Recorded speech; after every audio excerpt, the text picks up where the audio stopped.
As an island nation, New Zealand depends on all four of the transport modes: road, rail, sea and air for its economic survival. 93% of the freight task is undertaken by road. In less than a century, the road transport industry has grown from a role as a service provider for rail and sea at the turn of the 20th century to being the dominant freighting mode in the 21st. New Zealand's road transport industry underpins nearly every aspect of our economy. There is little that is not moved by truck. The COVID-19 emergency of 2020 highlighted how truly essential this most essential of services is. What follows is a tale of social and technological evolution. It is a story of the metamorphosis of the truck, from primitive cart to technological marvel.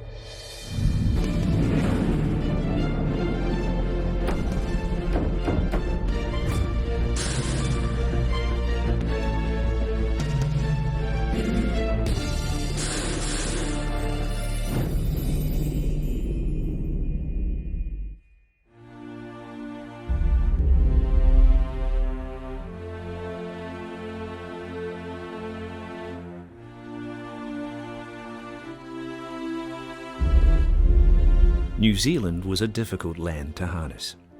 With over 15,000 kilometres of coastline and 425,000 kilometres of river and waterways, paving and laying rail around New Zealand was an expensive proposition due to the tortured nature of the landscapes. In little over 150 years, our land-based freight network has evolved from primarily coastal shipping and Maori overland trade routes that were developed centuries before European colonisation. Many of those paths evolved into the pack tracks and the roads that followed, and were ultimately incorporated into a system that boasts the nearly 100,000 kilometres of roading we have today. A huge number of bridges had to be financed and built. There are nearly 1,800 on the rail network alone, and the New Zealand Transport Agency is responsible for nearly 4,200 bridges and large culverts on just the state highway network. The advent of the internal combustion engine at the turn of the 20th century was the start of a metamorphosis from a struggling colony utterly dependent on Mother Britain for its existence, to growing into a world leader for many aspects of agricultural production. Possibly more so than any other comparable country, New Zealand's wealth was reaped by the efficiencies that motorised transport offered. Noted historian and author of Roads the Mode, an acclaimed history of road transport in New Zealand, Jenny Howarth. One of the things to remember when you're talking about road transport is that it was always almost a second-class system to the rail transport for many years, because rail had been developed in the 19th century and the government had put a tremendous amount of money into building railways. Rail eventually carved into the interior and opened up the country. The gap between railheads narrowed as the years passed. Northbound travellers left the train at Awakuni, took coaches to Makatote and continued the journey to Auckland next day. But it was an expensive exercise for a struggling colony, one that often didn't pay dividends. The Kaikoura link, for example, didn't open until 1945. Today it's a reality, the Waranui-Parnassus line. There were many difficulties of construction in driving a line through the seaward Kaikouras. Tunnels were even built in the open to guard against slips. The country was reminded of how hard it was to establish rail after a massive earthquake destroyed much of this coastal route in late 2016. The earthquakes not only highlighted the vulnerability of rail, but emphasised how versatile road transport could be. Within days, an alternative route was established, such as this one on the Lewis Pass, with the industry creating an alternate route while repairs were underway. In this instance, the South Island was utterly reliant on road transport to be linked to the North Island. Many of the routes that crisscross parts of New Zealand's rugged hinterland were major engineering achievements and were hard won, often at the cost of construction crews' lives. For trucks plying the Waiaweka Gorge in modern times, it's just a couple of hours driving between Opotiki to Gisborne. But when Gavin Abbott was driving it in a V8 Ford in the late 1940s, it was a different story. It used to take us an hour to go up the hill and down the hill. We'd arrive in Gisborne at around midday and unload our timber or posts, and then we would then go to the markets to find out what the loading was, and we would backload vegetables from the Gisborne markets. And we would leave at any time from 6 to 8 o'clock at night, depending how busy the markets were, and it would take another 6 hours back to Gisborne. Prior to roads such as these being opened up, New Zealand was served well by its rail and coastal shipping systems for much of its history. The spiral, 7 miles of twisting steel track. To the layman's eye, even today, this is wilderness country. Incrementally, nationwide, roads got better, new technologies evolved, and the cumulative impact of 2 world wars made for great technological change that gradually shouldered coastal shipping and rail freight into lesser roles. The nature of our society shifted under these forces, and the evolution of road transport enabled and actuated this change. As an army, they went into battle. As an army, they returned, confident and cheerful. World War II in particular was a catalyst that transformed this country in ways that are still being felt today. New Zealand engineers built this and other crossings under shell fire.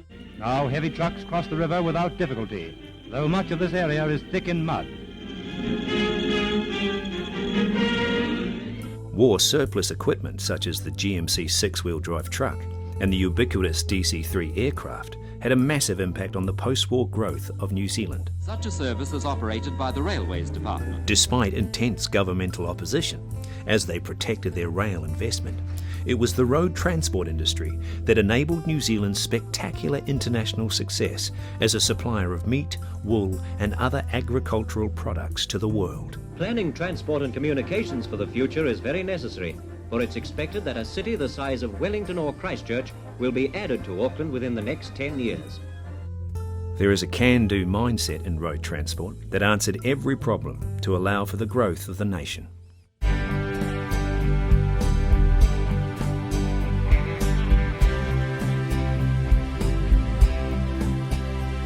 It's hard to think of another industry that takes such pride in itself, its equipment and its capabilities. Truck shows are a magnet for young and old, and there is an accelerating awareness of the contribution road transport has made to the building of this country. Hundreds of trucks haul the supplies across the plateau to contractors working in outback areas. Our success as a nation was heavily dependent on our ability to reap the harvest, and our wealth was built upon the backs of tens of thousands of little trucks such as these that bore the brunt of the work establishing the infrastructure, serviced the logging industry and built and supplied the nation. Every mile of sealing means an annual saving of £1,500 in vehicle wear and tear on all roads in average use. Due to a lack of a domestic truck manufacturing industry, New Zealand had to look overseas for the trucks it needed. So New Zealand's been a country that never manufactured trucks in its own right, and therefore they're always imported, with very few exceptions. I believe there's been a couple of hundred different brands been imported to New Zealand over quite some period of time. If you walk around Transport World, you'll see some of those brands that were imported that no longer exist. And examples of many of them are still to be found amongst collections around the country, as well as on the roads, as the admirers of these brands keep the memory alive. Some models have become icons, forever seared into our nation's memory. But most of those 200 brands have slipped away into the dust to be forgotten. This is their story.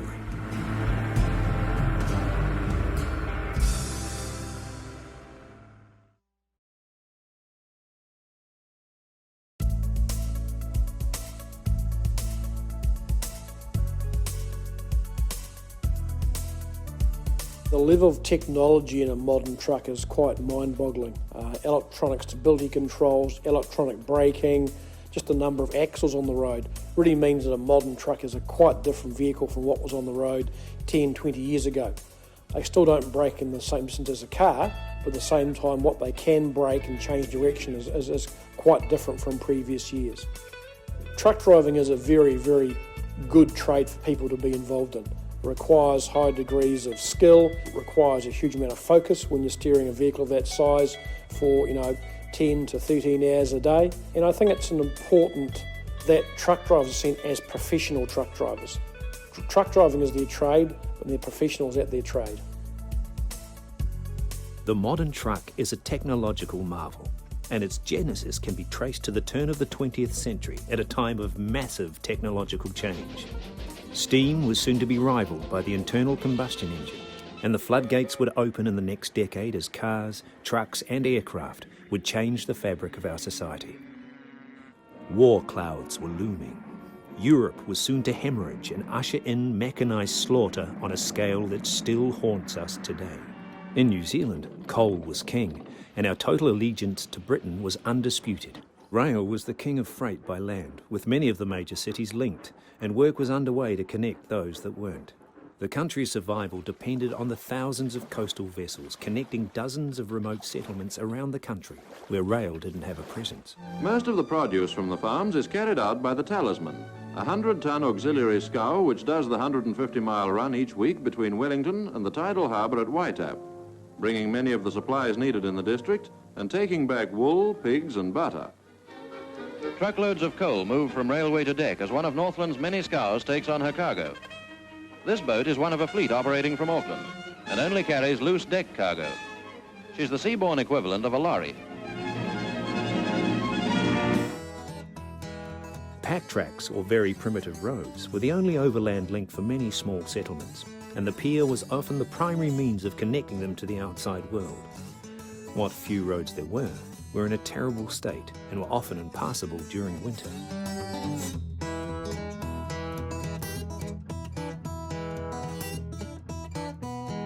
Tandem drives were extremely rare and very expensive during the 20s and 30s, and fuel companies were usually the only ones that could afford this technology.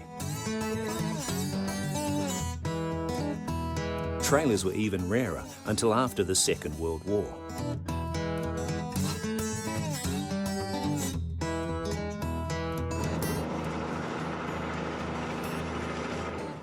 Tolaga Bay on the East Cape is perhaps the best example of the infrastructure needed to get the bounty of the land out from the interior and the necessities of life in, connecting this isolated community to the rest of the country. If it was viable and the settlers could afford it, nearly every bay worthy of the name would boast a jetty. Perhaps not as long or as robust as Tolaga Bay's. Most of them were more like this one at Governor's Bay on Banks Peninsula. Tokomaru also had a fine jetty for the freezing works that once serviced the area. They collectively stand as mute testimony to a bygone age, one where coastal shipping shouldered the burden of servicing the freight needs of New Zealand's rugged isles. One of the problems I think about coastal shipping is, of course, the West Coast is not well geared for any form of coastal shipping at all because of all the bars and the harbour. I mean, you think of the Manukau Harbour, for instance. It used to be a port, but it really was never efficient because of the bar, and it was much easier to take it by rail. So coastal shipping really doesn't feature much after the 1960s in New Zealand because it just isn't economic. At the turn of the 20th century, George Chafee of Tokomaru operated horse teams, but he could see the writing on the wall once trucks appeared on the Cape. Like many forward-looking individuals in the freight business, he could see the benefits trucks would bring, and he was an early adopter. As the trucks got better, his business grew until it was a sizable operation. Chafees were a microcosm of the trend that was gaining momentum around the country. While large swaths of native forest were felled using muscle from man and hauled out by beast, the logging industry was just as enthralled by the potential of mechanisation. From one of the big trees would come enough timber to build a whole block of 6-roomed wooden houses. Within a decade or so, the thousands of bullock teams servicing the logging industry were quietly withdrawn. The creak of leather and the crack of the whip was replaced by the chugging of primitive petrol engines, struggling under loads that defy belief from those of us 100 years removed.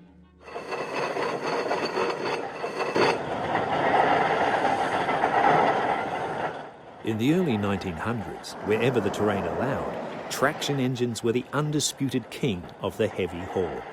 Come on, team, pull hard. Get into it. But petrol power was nipping at steam power's heels.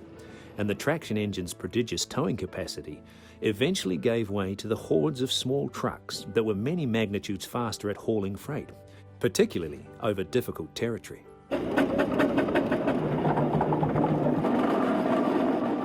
It might have taken 100 years before modern truck and trailer units could match their massive, albeit sluggish, towing capabilities. But they were severely limited as to where they could operate and were quickly superseded by the internal combustion engine. In the cities it was much the same, but city folk endure more competition, and the changeover happened quickly, although there was one notable exception in Auckland, Winstones, whose management had a particular fondness for the horses and was still operating horse and cart up until the 1950s. Winstones operated one of New Zealand's largest horse and cart fleets during the late 1800s, until trucks relegated horses to the history books. There is probably no better photographic record of the transition from horse and cart to trucking as Winstones, and it bears mute testimony to an age of great change. Established in 1864, the brand is one of a select few that is still at work and has gone from shovelling gravel off the beach onto horse and dray to operating state-of-the-art tipper units nationwide.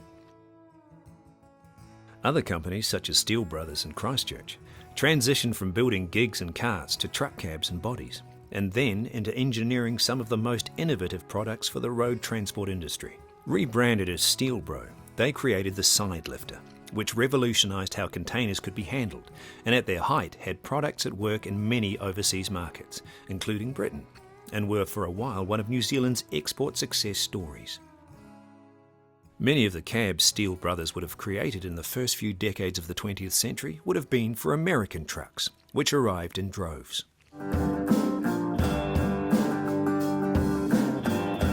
The lineage of many of the brands we see on our roads today often include the DNA of these trucks, as hundreds of companies worldwide fought for a footing on the hugely competitive truck manufacturing stage. Many of these brands disappeared without a ripple, but some created waves with new standards of technology that improved performance and capacity. However, none shone more brightly than Foden and Leyland. Firstly, with traction engine and steam truck, these two brands moved from steam power to being powered by petrol and then diesel. New Zealand's close ties with Britain ensured these brands dominated the nation's roads for many decades. If a special job calls for a special vehicle, the transport operators soon come up with one. No country in the world offers such a diversity of vehicles. This chip liner is designed for the timberland's task of ferrying large quantities of wood chips to the pulp mill.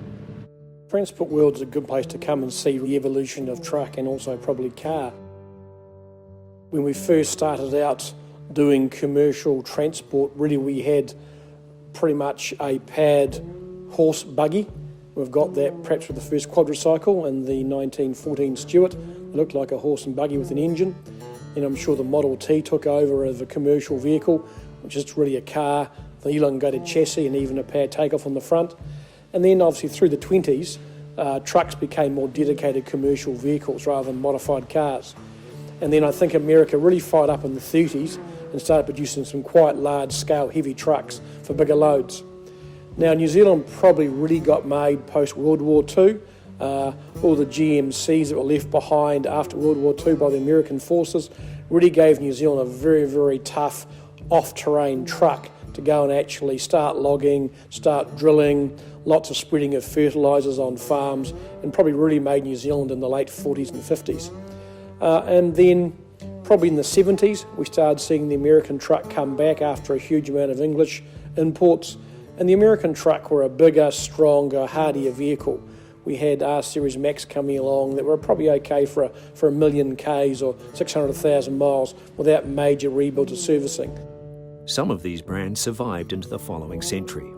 Most didn't.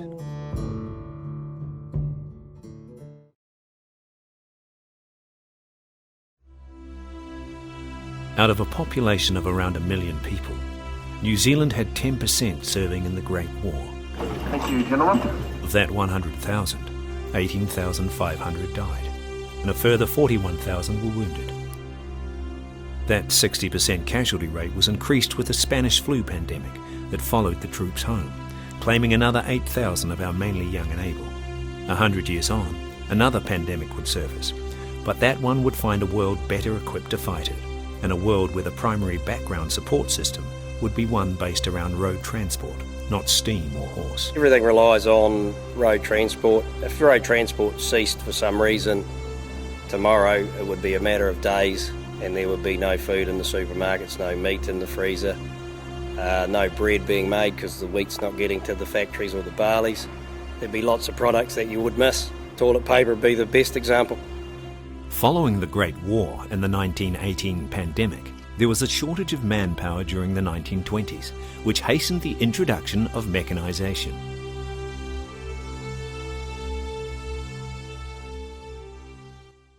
It took a lot of time to harness up multiple horse or oxen, and the loads they could haul were limited to the number of horses and the topography. Trucks were a novelty up until the war, their potential barely hinted at. Auckland, 1908. The town was bustling and excited. The first cars in New Zealand arrived around about 1900. I think the first one was in Wellington in 1898. But trucks were a bit slower coming, and they took a while to get here. But by war's end, trucks had improved dramatically and were far more reliable and able than just a few short years earlier.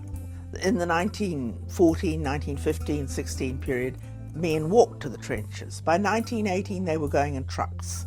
And they came back with a knowledge of the importance of trucks, and they wanted to develop this industry in New Zealand. The transition happens in the 1920s after the First World War, there's no doubt about it. The Teamsters, traction engines and horse and cart operators that gave this country a foothold had to adopt this new technology or go out of business. George Chaffee's counterparts just as readily dropped the reins for a steering wheel. The Reid family, operating out of central Otago, had tougher country than most to contend with.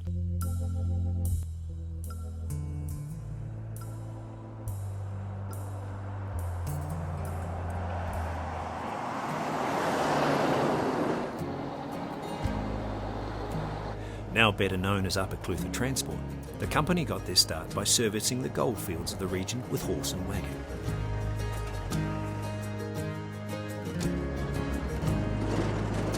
They put their first trucks to work in 1916, a pair of Sterlings. But the core business has remained the same for over 100 years, servicing the needs of the rural community, and more recently, the needs of one of New Zealand's fastest growing tourist regions.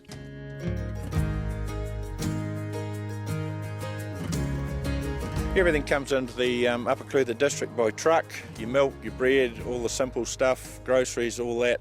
Nearest rail is obviously 280 k's away, so that's non-existent anymore. There's a hell of a movement of trucks coming through here daily and during the night. The technology has changed out of sight over the last 100 years, but the job has stayed the same, albeit with a different skill set. The shortest journey is probably 3 hours, so a lot of good work goes on there, and a lot of it's unseen by Joe Public, really. My father bought it way back in 1916, I think it was. He bought 2 of these white trucks. Technologies that those of us in the 21st century take for granted, such as pneumatic tyres, were a quantum leap forward when they were introduced. I was always keen to have some of the drivers of the modern vehicles to get in and drive this old girl, because it was surely hard work.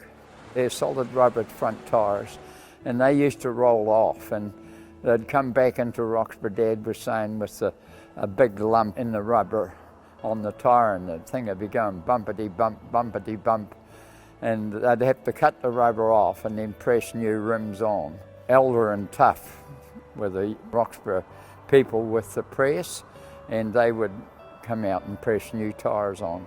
The tyres, they look as if they'd do a long way, but sometimes they would only do 1 trip and they'd start lifting.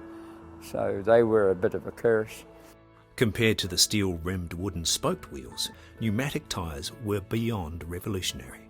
The traction and ride improvements were substantial and further hastened the demise of the horse-drawn cart era.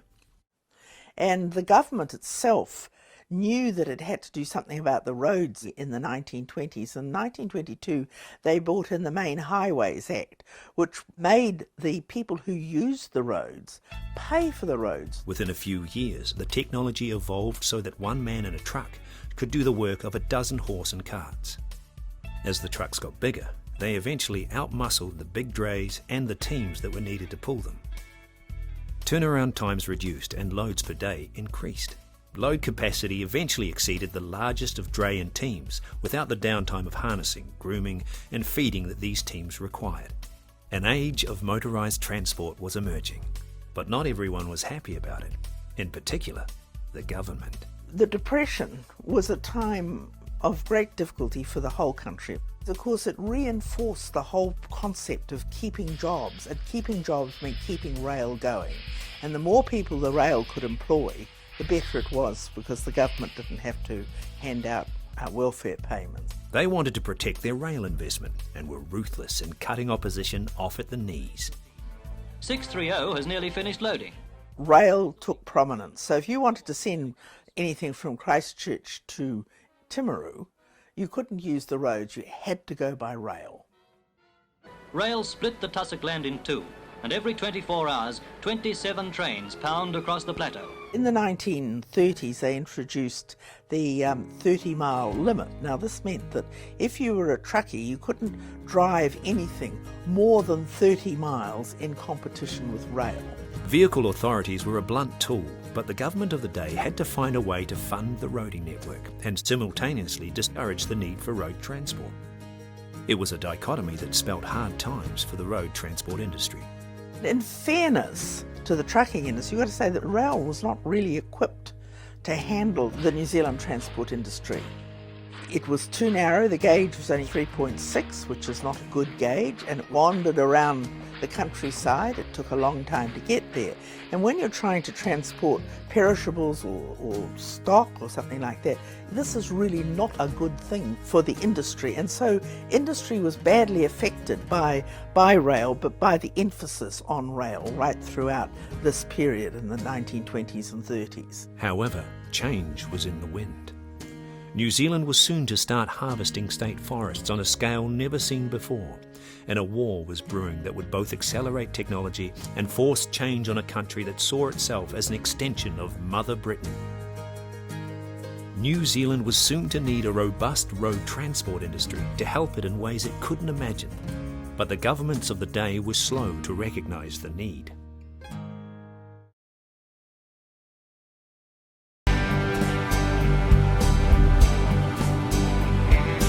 Hidden away in the vast forests of the Kaingaroa in the central North Island, on private roads purpose-built to service this huge logging estate, are some of the largest trucking combinations in the world. As it sits, this off-highway triple weighs in at over 200 tonne and is representative of how effective trucking had become once an industry gears itself to the immense flexibility and capabilities of the modern truck.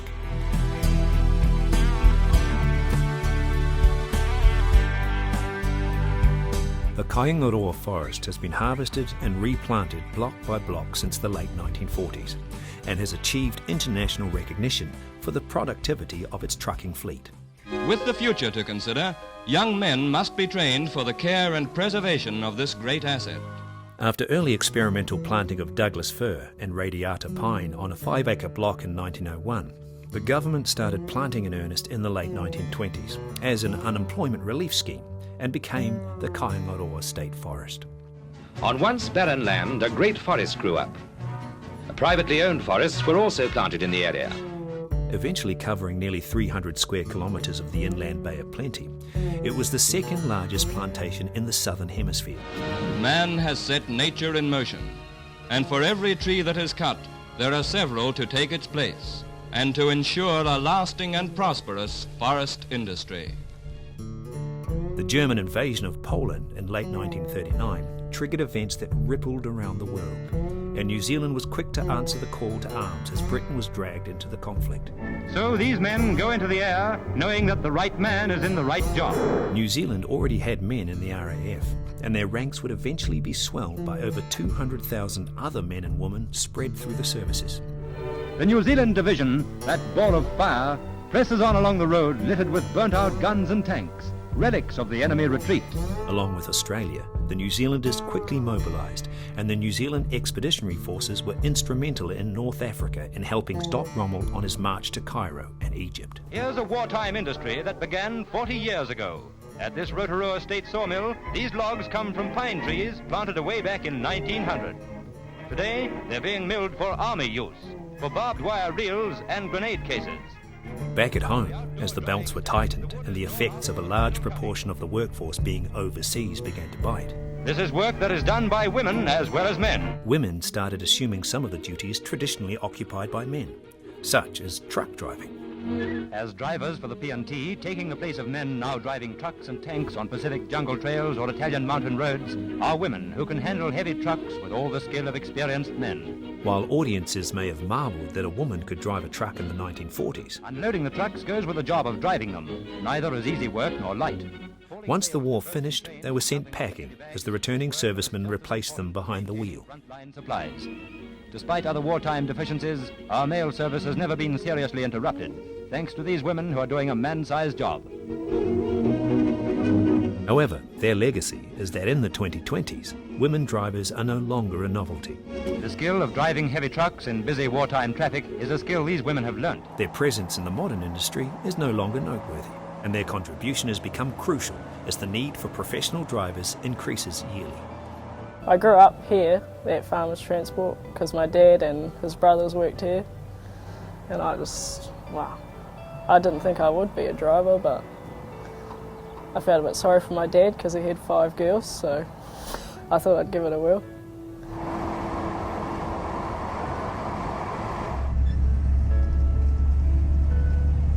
You don't do the same thing every day. There's always somewhere different to go, something different to do. Women currently account for just 8% of the workforce, but that figure is growing, as many women now see a career in road transport as an attractive option once denied them. These are the battle-worn trucks of the New Zealand Division. The men are getting ready to move off again on the last stage of their long journey back to base. The majority of New Zealand's land-based fighting forces could be found in North Africa. As the sun rises, the division moves off. They know this road. 13 months ago, they set off to fight their way to the end of it, and they got there. Trucks assumed an importance far in excess of their capabilities. What they lacked in cargo capacity, they made up for in numbers. Supply lines stretched across vast distances and were vulnerable to attack from the air. 2,000 vehicles make up the 50-mile convoy that moves back along this historic desert road. Many of these trucks ended up in New Zealand after the war and could be found at work in every corner of the country to help rebuild the nation. Along the west coast of New Zealand's South Island, a fast-changing shoreline weaves down from Farewell Spit. Once a year, an expedition follows 18 miles of lonely beach to service the unmanned lighthouse at Kahurangi Point. These vehicles proved to be the workhorses New Zealand needed for our challenging terrain. The equipment that now services this part of the world might dwarf those ex-military trucks in both size and capacity, but essentially the job is still the same. Last year, the trucks rode on top of these rocks, which were covered by 8 feet of sand. 5 generations of Sollies have worked amidst these landscapes, and they have a healthy respect for this wild part of the country. The last and most dangerous river before the lighthouse, Big River, looks easy, but it's treacherous. Its rapid rise has in the past claimed a couple of vehicles. From river and mud to safety on the other side. This is the end of travelling along the beach. For the jeep only, there's a tough mile-long climb up to the lighthouse. Despite an increasingly urbanised population, New Zealand still relies heavily on the rural sector for its survival, and that sector in turn is utterly dependent on road transport. The wool, livestock and fertiliser that powered our nation's international success still need to be transported to and from the many hidden corners of this convoluted country.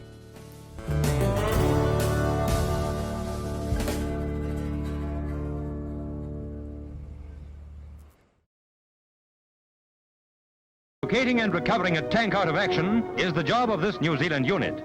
The New Zealand heavy haulage industry relied heavily on ex-military tank transporters after World War II.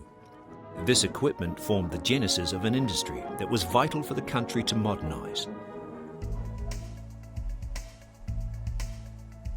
Every single construction project relies on the cranes, the loaders, the bulldozers, and the other hundreds of types of construction equipment that have to be hauled on site. Thousands of items of heavy plant are moved daily around the country, and this has evolved into a specialist task. Every heavy haul rig can trace its lineage back to the big American Federals and British Scammels working in the deserts of North Africa. The tank can't be repaired on the spot, so they're just going to pick it up and carry it off. Many servicemen came home with an appreciation and admiration of the capabilities of this equipment, the like of which had not been seen in New Zealand prior to World War II. Lockie Griffin was one of tens of thousands of our boys that left New Zealand for a bit of adventure. Well, I trained in Egypt, in tank training, out in the desert. You get along at about 30 mile an hour. Pretty good. We used to love it out in the desert. We'd give them, rock them around. In port, the New Zealand division is getting ready to move north to rejoin the 8th Army. Thanks to British and American shipping, everything the Army needs is here on time. Equipment and ammunition. Flour from Canada, beef from South America, clothing from New Zealand. Kiwi tank crews check up on their tanks, giving them a final once-over before starting their long journey northwards. Now they're on the road again. Allied armies spread out across Italy are pushing on after the Germans they've beaten back to the mountains. But it was the trucks that fascinated him and kicked off his long career in road transport when he got home. When I was in Italy, I was very interested in diesels. And at that stage here, diesels were a no-no, you know.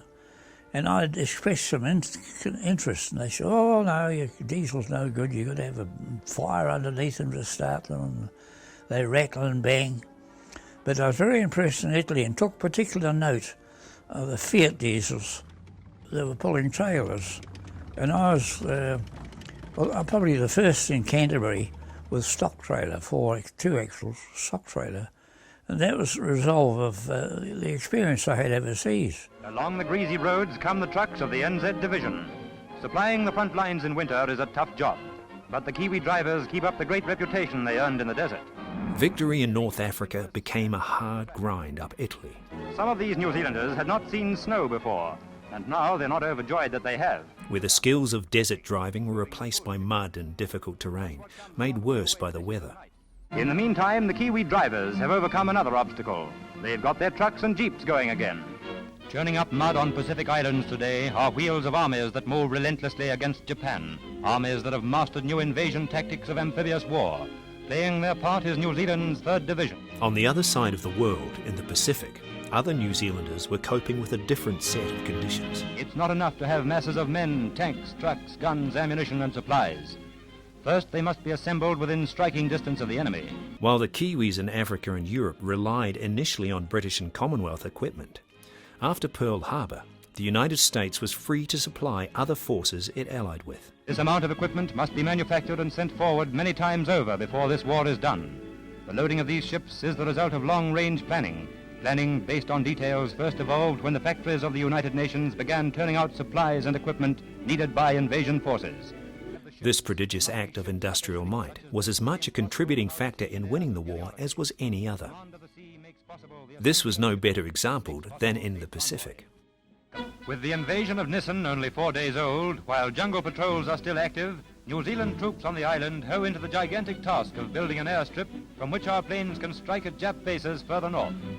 First job is to build roads up to Nissen's plateau, and roads are badly needed. It's a battle now of jeeps, trucks and drivers against water, mud and jungle.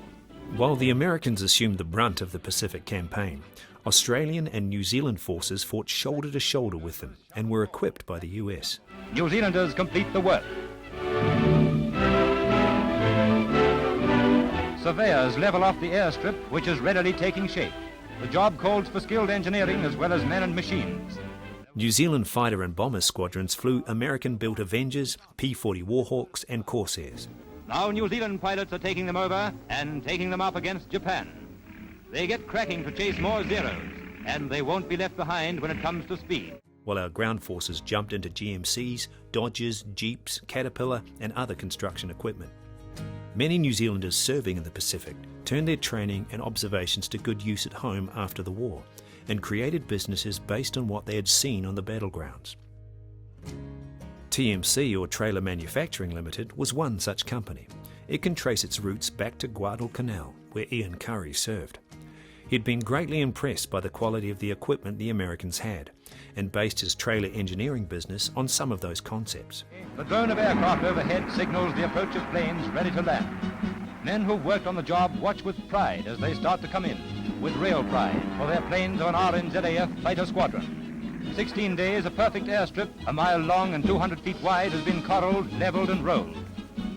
Hundreds of men came back from the Pacific trained in road and runway construction, and with a great liking for the heavy-duty American equipment they used during their tours. After the war, companies such as Maxwell Brothers and Fulton Hogan and Otago not only equipped themselves with some of this gear as it became available, but also valued those servicemen who came back as highly trained operators, familiar with earth-moving and construction equipment. At Seaview in Upper Hutt, Wellington, 3 major car assembly lines were concentrated within kilometres of each other. The 3 companies turned their attention to refurbishing American military vehicles. At the General Motors plant, 2.5-ton trucks are rebuilt. Here the procedure is the same. All vehicles are stripped and thoroughly cleaned before reconditioning commences. At the plant of Todd Motors Limited, 3/4-ton weapon carriers are subjected to the same reconditioning as the Jeeps and 2.5-ton trucks. This firm is another New Zealand one. The Americans left a lasting impression on New Zealand, and their ties after the war were close. Surplus American war equipment was soon to change the very nature of New Zealand's economic growth, despite the ongoing government determination to focus on supporting rail. Before being handed over to the Automotive Reclamation Section, all vehicles are road tested. The refurbishment program was a huge success. So successful has this project been that the South Pacific Base Command has been able to cancel the shipment of normal automotive replacements. This meant savings in shipping, and in addition, the South Pacific was able to re-equip combat divisions, as well as supplying vehicles to other commands. And most of those vehicles were destined for the expected but dreaded invasion of Japan. However, the war ended abruptly with 2 bombs of unheralded power that changed history. New Zealand had thousands of American trucks ready for embarkment or refurbishment sitting on our shores. These battle-weary trucks were to play a role in the future of road transport that was out of all proportion to their appearance. In fact, the government had it on good authority that they were near worthless. How wrong they were.